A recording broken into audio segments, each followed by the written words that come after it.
This means that the leader should adapt their style to suit the follower development and readiness. Using one style only has effects on followers dependent on the particular style being used. For instance, in the telling style, subordinates become passive and they don't think for themselves, so they basically work like robots. Constantly using the selling style as the follower develops, they resent having everything spelled out to them. With participative style, followers may overestimate their abilities, which may lead to overconfidence and essential everyone doing their own thing. Together in knowing and adapting differing leadership styles to suit the situation, it is important to understand which would be appropriate for the following readiness. The important variable is the readiness of the follower to be led or influenced. There were, however, advantages and disadvantages to this model. It was easily understood model with clear recommendations. The leader must constantly monitor employee readiness levels. Leadership style should be changed to fit changing situations. It fails to distinguish between support for a person and support for a specific action. Does it mean that when children are unmotivated and unskilled, parents and teachers should provide high discretion and low support until they shape up? It oversimplifies the options available to leaders and the range of situations that leaders encounter. It also neglects the Pygmalion effect, the self-fulfilling prophecy. The participative theory focuses on the combination of people, task, situation, organization, and environmental factors. The style of this theory seeks to involve people in the process rather than take autocrat decisions. This is a highly participative theory that allows teams to propose decisions and leaders to make the final decision. There are joint decisions within a team as a whole, and full delegation of the decision is left to the team. Contingency theories assumes that there's no best way to lead. Effective leadership depends on the leaders' and followers' characteristics, as well as other factors in the situation. Transactional and transformational leadership are not viewed as opposing approaches, as transformational is built on top transactional. A transactional leader allocates work to a follower and considers them fully responsible to execute the action, where or not they have the resources or capabilities to carry it out. Transformational leadership assumes more of a selling style, where responsibility is shared and the emphasis on people of vision who are creative, innovative, and capable of getting others to share their dreams. It empowers constituents to have a vision of the organization and trust the leaders. Transformational leaders develop a vision. They sell the vision, they find a way forward, then they lead the charge.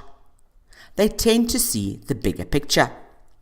Transformational leadership components include inspirational motivation, intellectual stimulation, idealized influence, individualized consideration. The visionary leadership theory falls under the larger framework of the transformational leaders. Visional leaders increase efficiency by moving decision-making responsibility to the front line. Efficiency is thus achieved with limited supervision by making frontline responsible, effective, giving followers the opportunity to develop quality decision-making skills and learn to trust them. The primary element of visionary leadership to consider: priorities. Organizational priorities control the leadership style. When priority is responsibility at the front line, leadership will seek followers who can be depended on to complete the task with limited supervision. When the priority is control, leadership will organize in a way that all decisions must have approval. The policy will be do it on instruction only. When leadership is controlled by workplace policies, leaders adapt their style to the organization's priority and its goals. Visionary leadership in high-efficiency workplaces authorize decision-making responsibilities at the front line. Learning opportunity when the quality of the follower decision is controlled by the workplace learning opportunities. Everyone wants to be an achiever. Followers will seek opportunity in organization that have a reputation of supporting personal ambitions. where the leader's presence alone can inspire all followers. That must assume responsibility and exercise leadership.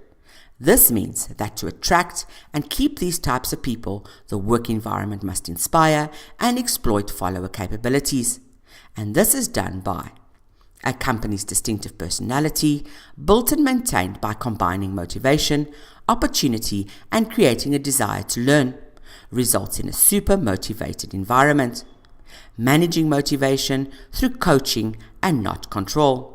Providing continuous learning opportunities, create a self-motivating and educating workforce, and narrowing the knowledge gap.